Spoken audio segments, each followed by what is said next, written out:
Hi friends, ഇന്ന് നല്ല tasty ആയിട്ടുള്ള ബൗണ്ടി ബോളിൻ്റെ റെസിപ്പി ആയിട്ടാണ് ഞാൻ വന്നിരിക്കുന്നത്. അപ്പോൾ ഇതെങ്ങനെയാണ് റെഡിയാക്കി എടുക്കുന്നതെന്ന് നോക്കാം. അതിനായിട്ട് ഞാനിവിടെ 1 കപ്പ് ഡെസിഗ്നേറ്റ് കോക്കനട്ട് എടുത്തിട്ടുണ്ട്. അപ്പോൾ അതിനകത്തോട്ട് നമുക്ക് കണ്ടൻസ്ഡ് മിൽക്ക് കൂടെ ചേർത്ത് നല്ലതുപോലെ ഒന്ന് മിക്സ് ചെയ്തെടുക്കണം. ഞാനിപ്പോൾ ഇവിടെ 1/4 കപ്പ് കണ്ടൻസ്ഡ് മിൽക്ക് ഒഴിച്ചു കൊടുക്കുന്നുണ്ട്. അതിനുശേഷം നമുക്ക് മിക്സ് ചെയ്തതിന് ശേഷം വേണമെന്നുണ്ടെങ്കിൽ വീണ്ടും ചേർത്ത് കൊടുക്കാം. ഈ കണ്ടൻസ്ഡ് മിൽക്കിൻ്റെ റെസിപ്പി ഞാൻ നേരത്തെ വീഡിയോ ആയിട്ട് ചെയ്തിട്ടുണ്ട്. അപ്പോൾ അതിൻ്റെ ലിങ്ക് ഞാൻ ഡിസ്ക്രിപ്ഷൻ ബോക്സിൽ കൊടുക്കാം. അപ്പോൾ അതോടെ ഒന്ന് കണ്ടു നോക്കുക. നമുക്ക് വീട്ടിൽ തന്നെ കണ്ടൻസ്ഡ് മിൽക്ക് റെഡിയാക്കി എടുക്കാനായിട്ട് പറ്റും. ഇപ്പോൾ ഇത് നല്ലതുപോലെ നമ്മുടെ കൈ വെച്ച് തന്നെ നല്ലതുപോലെ ഒന്ന് മിക്സ് ചെയ്ത് കൊടുക്കുക. കുറച്ചുകൂടെ വേണമെന്നുണ്ടെങ്കിൽ വീണ്ടും ആഡ് ചെയ്ത് ഞാനൊരു 2 ടേബിൾ സ്പൂണും കൂടെ വീണ്ടും ആഡ് ചെയ്ത് നല്ലതുപോലെ ഒന്ന് മിക്സ് ചെയ്തെടുത്തിട്ടുണ്ട്. ഇനി നമുക്കിതൊന്ന് ബോളാക്കി എടുക്കണം.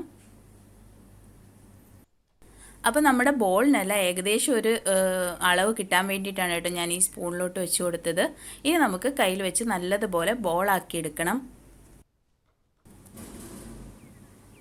ഇപ്പോൾ ഏകദേശം ഒരു ബോളാക്കി എടുത്തിട്ടുണ്ട്. അതുപോലെ ബാക്കിയെല്ലാം ചെയ്തെടുക്കാം.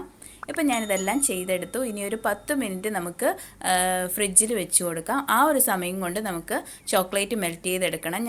ഒരു കപ്പ് ചോക്ലേറ്റ് നല്ലതുപോലെ ഒന്ന് ഡബിൾ ബോയിൽ ചെയ്തെടുക്കുകയാണ്. വെള്ളമൊന്നും കയറാതെ, അതിൻ്റെ ആവിയൊന്നും കയറാതിരിക്കാനായിട്ട് ശ്രദ്ധിക്കുക. കറക്റ്റായിട്ട് മെൽറ്റായി കിട്ടത്തില്ല കേട്ടോ ആവി കയറിയാൽ. അപ്പോൾ അതുപോലെ ആവിയൊന്നും വരാത്ത രീതിയിൽ, ഉള്ളിൽ കയറാത്ത രീതിയിൽ ഇതുപോലെ ഒരു പാത്രം വെച്ച് കൊടുത്ത് നമുക്ക് ഡബിൾ ബോയിൽ ചെയ്ത് കൊടുക്കുക. അടിയിൽ വെള്ളമാണ് കേട്ടോ, ഒരു പാത്രത്തിൽ വെള്ളം തിളയ്ക്കുന്നുണ്ട്. അതിന് മേൽഭാഗത്തായിട്ട് ഇതുപോലെ വെച്ച് കൊടുക്കാം.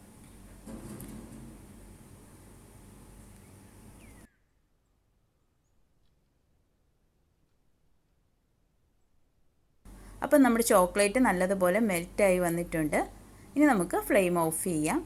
ഇടയ്ക്കൊന്ന് കട്ടിയാവുന്നുണ്ടെങ്കിൽ ഇതുപോലെ ഒന്ന് ചൂടുവെള്ളത്തിൽ മേലെ വെച്ച് കൊടുത്താൽ മതി, വീണ്ടും റെഡിയായി കിട്ടിക്കോളും. ഇനി നമുക്കിതൊന്ന് ബോൾസ് എല്ലാം ഫ്രിഡ്ജിൽ നിന്ന് എടുത്തിട്ട് നമുക്കിതെല്ലാം ഒന്ന് ഡിപ്പ് ചെയ്തെടുക്കണം. നമുക്ക് ഫോർക്ക് ഉപയോഗിച്ചിട്ട് വേണമെങ്കിൽ ഡിപ്പ് ചെയ്ത് മാറ്റാം. ഞാനിപ്പോൾ ഇതുപോലെ ഒന്ന് കുത്തി വെച്ച് കൊടുത്തിട്ട് ഇനി ഇതിലോട്ട് മുക്കി ഒന്ന് എടുക്കുകയാണ്. മുക്കിയതിന് ശേഷം നമുക്ക് തെർമോക്കോൾ ഉണ്ടെങ്കിൽ അതിലൊന്ന് കുത്തി വെക്കാം. ഇപ്പം ഞാൻ തെർമോക്കോളല്ല, എൻ്റെ ഈ തെർമോക്കോൾ ഇല്ല. അപ്പോൾ അതിന് പകരമായിട്ട് ഞാൻ ഗ്ലാസിൻ്റെ ഒരു സൈഡിലോട്ട് വെച്ച് കൊടുക്കുകയാണ് കേട്ടോ.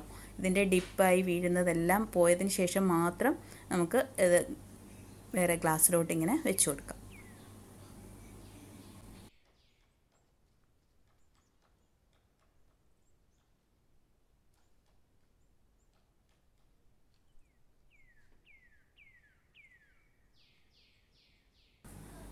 ഇതെല്ലാം ഇതുപോലെ ഡിപ്പ് ചെയ്തെടുത്തതിന് ശേഷം നമുക്ക് ഫ്രിഡ്ജിലൊന്ന് വെച്ച് കൊടുക്കാം. ഒരു 10 മിനിറ്റ് വെച്ച് കൊടുക്കാം.